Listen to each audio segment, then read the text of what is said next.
ചതഞ്ഞയോടെയൊടിക്കാത്തവൻ, പുകയുന്ന തിരിയെ കെടുത്താത്തവൻ, വിലാപങ്ങളെ നൃത്തമാക്കുന്നവൻ, വിടുതലിൻ ദൈവം എന്നേശു.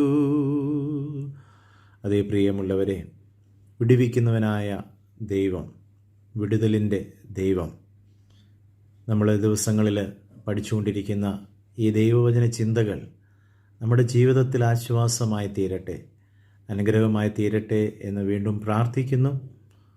പ്രത്യേകിച്ച് ഒരു വിടുതലിന് മുമ്പ് ഒരു പറ്റിച്ചേരൽ അനിവാര്യമാണ്. പറ്റിച്ചേരലിന് മുമ്പ് ഒരു വേർപാട് അനിവാര്യമാണ്. എന്താണ് ഈ വേർപാട്?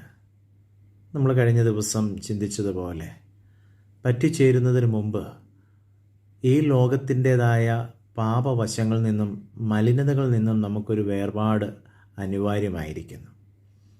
ഈ വേർപാട് എന്ന വാക്കിലൂടെ അർത്ഥമാക്കുന്നത് നമുക്കൊരു ശുദ്ധീകരണം ആവശ്യമാകുന്നു, ഒരു വിശുദ്ധി ആവശ്യമാകുന്നു എന്നുള്ളതാണ്. എന്തുകൊണ്ടാണ് ദൈവിക വിടുതൽ അനുഭവിപ്പാൻ ഒരു പറ്റിച്ചേരലും ആ ദൈവത്തോട് പറ്റിച്ചേരുന്നതിന് ഒരു വിശുദ്ധീകരണവും ആവശ്യമായിട്ട് വരുന്നത്?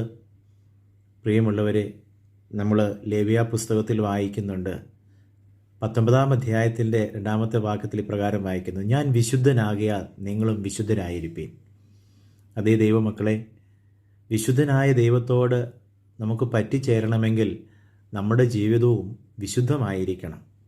ഈ ലോകത്തിൻ്റെ മോഹങ്ങളിലൂടെ ജീവിച്ച് മലിനതകൾ വ്യാപരിച്ചിട്ടുണ്ടെങ്കിൽ അതിൽ നിന്നും ഒരു വിടുതൽ നമുക്ക് ആവശ്യമാകുന്നു. നമ്മുടെ ദൈവത്തിൻ്റെ ഏറ്റവും വലിയ പ്രത്യേകത അവൻ വിശുദ്ധിയിൽ വസിക്കുന്നവനാണ്. വീണ്ടും തിരുവചനം നമ്മൾ പഠിക്കുമ്പോൾ എബ്രായ ലേഖനം 12-ാം അധ്യായത്തിൻ്റെ 14-ാമത്തെ വാക്യത്തിൽ വായിക്കുന്നത് പ്രകാരമാണ്: വിശുദ്ധി കൂടാതെ ദൈവത്തെ കാണുവാൻ ആർക്കും കഴിയുകയില്ല.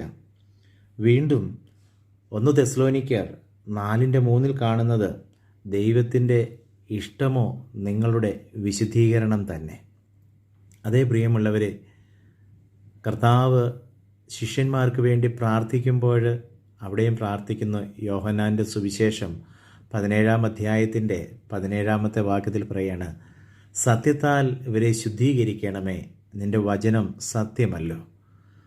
പ്രിയമുള്ളവരെ, ആത്മീക ജീവിതത്തിൽ വിശുദ്ധിക്ക് വളരെയധികം പ്രാധാന്യം ദൈവം കൽപ്പിക്കുന്നു. പത്രോസിൻ്റെ ലേഖനത്തിൽ വായിക്കുന്നു: നിങ്ങളെ വിളിച്ചവൻ്റെ വിശുദ്ധിക്കൊത്തവണ്ണം എല്ലാ നടപ്പിലും വിശുദ്ധരായിരിക്കണമെന്ന്. നമ്മുടെ എല്ലാ നടപ്പും വിശുദ്ധിയുള്ളതായിരിക്കണമെന്ന് ദൈവം ആഗ്രഹിക്കുക. അങ്ങനെ വിശുദ്ധിയുള്ളവർക്ക് മാത്രമേ ഈ ദൈവത്തോട് പറ്റിച്ചേരാനായിട്ട് കഴിയുകയുള്ളൂ, ആ ദൈവസ്നേഹത്തോട് ചേർന്നിരിപ്പാനായിട്ട് കഴിയുകയുള്ളൂ. അങ്ങനെ ചേർന്നിരിക്കുന്നവരെയാണ് പരിശുദ്ധനായ ദൈവം വിടുവിക്കുന്നത് എന്ന് നമ്മൾ മറന്നു പോകരുത്. പ്രിയമുള്ളവരെ, അതോടൊപ്പം തന്നെ നമ്മൾ മനസ്സിലാക്കേണ്ടതായ മറ്റൊരു സത്യമാണ്, 2 തരത്തിലുള്ള വിശുദ്ധീകരണത്തെ അല്ലെങ്കിൽ വിശുദ്ധിയെ നമുക്ക് കാണുവാനായിട്ട് കഴിയുന്നു. ഒന്ന്, നമ്മളെ കർത്താവിൻ്റെ രക്തത്താൽ ശുദ്ധീകരിച്ച ഒരു ശുദ്ധീകരണമുണ്ട്. അതാണ് രക്ഷയുടെ അനുഭവം. നമ്മുടെ ജീവിതത്തിൽ ആദാമിലൂടെ ലോകത്തിലേക്ക് പ്രവേശിച്ചതായ പാപത്തിലാണ് ഞാനും നിങ്ങളും ഒക്കെ ഈ ഭൂമിയിൽ ജനിച്ചത്. ഈ ഭൂമിയിൽ ജനിക്കുന്ന ഓരോ മനുഷ്യനും ആ പാപത്തിലാണ് ജനിക്കുന്നത്. എന്നാൽ ആ പാപത്തിൽ നിന്നുള്ള മോചനം, ലോകത്തിൻ്റെ പാപത്തെ ചുമന്നൊഴിക്കുന്ന ദൈവത്തിൻ്റെ കുഞ്ഞാടായി മാറിയ കർത്താവായ യേശു ക്രിസ്തുവിൻ്റെ കാൽവറി യാഗത്തിലൂടെ ചൊരിഞ്ഞ രക്തത്തിലൂടെയാണ് എന്നുള്ളത് നമ്മൾ മനസ്സിലാക്കണം. അതുകൊണ്ടാണ് അവനെ കൈക്കൊണ്ട് അവൻ്റെ നാമത്തിൽ വിശ്വസിക്കുന്ന ഏവനും ദൈവമക്കളാകുവാനുള്ള അനുവാദം കൊടുത്തു. ഇന്ന് പകൽക്കാലം എന്നെ കേൾക്കുന്നതായ പ്രിയപ്പെട്ടവരിൽ ആർക്കെങ്കിലും ആ ഉറപ്പില്ല എങ്കിൽ, ഞാൻ ദൈവത്തിൻ്റെ മകനായി മകളായി തീർന്നു എന്ന ഉറപ്പ് ഇല്ല എങ്കിൽ, പ്രിയമുള്ളവരെ, ഈ സമയം നിങ്ങൾ അതിനുവേണ്ടി മാറ്റിവെച്ച് ഈ ദൈവത്തോട് കർത്താവായ യേശു ക്രിസ്തു കാൽവറിയിലൂടെ ചൊരിഞ്ഞ രക്തത്താലുള്ള ശുദ്ധീകരണത്തിന് വേണ്ടി പ്രാർത്ഥിക്കണമേ. കർത്താവേ, ഞാൻ എൻ്റെ ഹൃദയത്തെ നിനക്ക് വേണ്ടി തുറക്കുന്നു. എൻ്റെ ഹൃദയത്തിലേക്ക് നീ ഒന്ന് വന്ന് വസിക്കണമേ. നിൻ്റെ മകനാക്കി മകളാക്കി എന്നെ തീർക്കണമേ എന്ന് പ്രാർത്ഥിക്കുക. അതേ പ്രിയമുള്ളവരെ, ഒന്നാമത്തെ ശുദ്ധീകരണം കർത്താവിൻ്റെ കാൽവറിയിൽ ചിന്തപ്പെട്ട രക്തത്താലുള്ളതായ വിശുദ്ധ രക്തത്താലുള്ളതായ ശുദ്ധീകരണമാണ്. അതൊരിക്കൽ മാത്രം നടക്കുന്നതായ ഒരു പ്രവൃത്തിയാണ്. അതിലൂടെ നമ്മൾ രക്ഷയിലൂടെ വീണ്ടും ജനനത്തിലൂടെ ദൈവത്തിൻ്റെ മകനും മകളുമായി തീരുന്നു. എന്നാൽ അതിനുശേഷം നമ്മുടെ ജീവിതം ദൈവമകനും മകളുമായി തീർന്നതിന് ശേഷമുള്ളതായ നമ്മുടെ ജീവിതത്തിൻ്റെ ശുദ്ധീകരണം അതെങ്ങനെയാണെന്നറിയാമോ? അവിടെയാണ് നമ്മളിപ്പോൾ കർത്താവ് ശിഷ്യന്മാർക്ക് വേണ്ടി പ്രാർത്ഥിച്ച പ്രാർത്ഥനയിൽ കാണുന്നത് പോലെ, സത്യത്താൽ അവരെ ശുദ്ധീകരിക്കണമേ, നിന്റെ വചനം സത്യമല്ലോ. അതെ, രണ്ടാമത്തെ ശുദ്ധീകരണം എന്ന് പറയുന്നത് വചനത്താലുള്ള ശുദ്ധീകരണമാണ്. അത് ഒരിക്കൽ മാത്രം നടന്നാൽ പോരാ, അത് അനുദിനവും നടക്കേണ്ടതാണ്. കാരണം എന്തെന്ന് ചോദിച്ചാൽ, നാം അധിവസിക്കുന്നതായ പാപം നിറഞ്ഞതായ പിശാചിൻ്റെ അധീനതയിലുള്ളതായ ലോകത്തിലായിരിക്കുമ്പോൾ, പാപം നമ്മുടെ പടിവാതിക്കൽ കിടക്കുമ്പോൾ, അറിഞ്ഞോ അറിയാതെയോ നമ്മുടെ ജീവിതത്തിലേക്ക് പാപത്തിൻ്റെ അനുഭവങ്ങൾ മലിനത പ്രവേശിക്കുമ്പോൾ, പ്രിയമുള്ളവരെ, വചനമാകുന്ന ആ കണ്ണാടിയിലേക്ക് നമ്മൾ നോക്കി, ആ വചനമാകുന്ന വാള്, ആ വചനം അത് പലതരത്തിൽ നമ്മളെ കഴുകുന്നതായ ഒരനുഭവമാണ്, ശുദ്ധീകരിക്കുന്നതായ വചനമാണ്.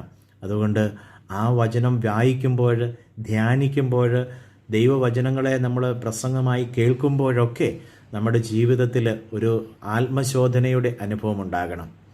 അപ്പോൾ നമ്മുടെ കുറവുകളെ പലപ്പോഴും നമ്മൾ പ്രസംഗങ്ങളൊക്കെ കേൾക്കുമ്പോൾ പറയാറായിട്ടില്ലേ, ഇതെൻ്റെ ജീവിതത്തെ പറ്റിയാണ് പറയുന്നത്. അതേ പ്രിയമുള്ളവരെ, അവിടെ വചനം നമ്മളെ ശുദ്ധീകരിക്കാൻ വേണ്ടി നമ്മളിലേക്ക് പരിശുദ്ധാത്മാവ് അയക്കുകയാണ്.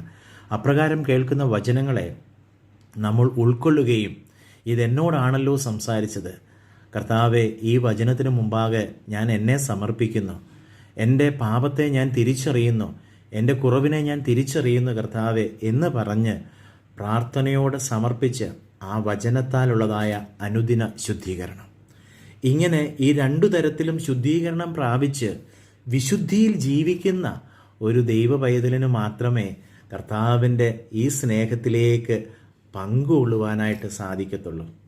ആ കർത്താവിൻ്റെ മകനും മകളുമായി തീർന്ന് ആ കർത്താവിൻ്റെ സ്നേഹത്തിൽ വസിക്കുക, ആ സ്നേഹം കൊണ്ട് പറ്റിച്ചേർന്നിരിക്കുക. അങ്ങനെ പറ്റിച്ചേർന്നിരിക്കുന്നവർക്ക് ദൈവം വിടുതലിനെ നൽകുന്നവനാണ്. അതേ പ്രിയമുള്ളവരെ, ഇന്ന് പകൽക്കാലം നമുക്ക് നമ്മളെ ഒന്ന് സമർപ്പിക്കാം. ഈ ഒരു അനുഭവം നമുക്കുണ്ടായിട്ടുണ്ടോ? കർത്താവിനോട് എന്നോട് ചേർന്ന് നിങ്ങൾക്ക് പ്രാർത്ഥിക്കാമോ? കർത്താവെ, ഈ വിശുദ്ധിക്ക് വേണ്ടി എന്നെ ഞാൻ സമർപ്പിക്കുന്നു. ആരെങ്കിലും ആദ്യത്തെ വിശുദ്ധീകരണം പ്രാപിക്കാതെ കർത്താവിൻ്റെ രക്തത്തിലൂടെയുള്ളതായ വീണ്ടും ജനന അനുഭവത്തിലേക്ക് വന്നിട്ടില്ലെങ്കിൽ, കാൽവരിയിൽ ചൊരിഞ്ഞ രക്തം എനിക്കാകുന്നു, ഞാനത് വിശ്വസിക്കുന്നു, എൻ്റെ പാപങ്ങൾക്ക് വേണ്ടി നീ മരിച്ചു എന്ന് ഞാൻ വിശ്വസിക്കുന്നു. അതേ കർത്താവെ, ഞാൻ എൻ്റെ ഹൃദയത്തെ നിനക്ക് വേണ്ടി തുറക്കുന്നു, എൻ്റെ ഹൃദയത്തിലേക്ക് നീ വസിക്കണമേ എന്ന് പ്രാർത്ഥിക്കാം. രണ്ടാമതായിട്ട്, രക്ഷിക്കപ്പെട്ടുവെന്ന് അവൻ്റെ ദൈവത്തിൻ്റെ മകനും മകളുമായി തീർന്ന് ഉറപ്പുള്ളവർ എന്നോട് ചേർന്ന് ഇങ്ങനെ പ്രാർത്ഥിച്ചാട്ട്, കർത്താവെ, പാപമായ ലോകത്തിൽ ഞാൻ ജീവിക്കുമ്പോൾ എൻ്റെ അനുദിന ജീവിതത്തിൽ കർത്താവെ, നിൻ്റെ വചനമാകുന്നതായ അമായമില്ലാത്തതായ സത്യമാകുന്നതായ സുവിശേഷത്താൽ, തിരുവചനത്താൽ എന്നെ അനുദിനം ശുദ്ധീകരിക്കണമേ കർത്താവെ എന്ന് പ്രാർത്ഥിക്കാം. കർത്താവെ, ഇന്ന് പകൽക്കാലം ഈ വചനം കേൾക്കുന്ന എല്ലാ അങ്ങയുടെ മക്കളെയും തിരുക്കരങ്ങളിലേക്ക് സമർപ്പിക്കുന്നു. കർത്താവെ, അവരെ ശുദ്ധീകരിക്കണമേ, അവരെ അനുഗ്രഹിക്കണമേ.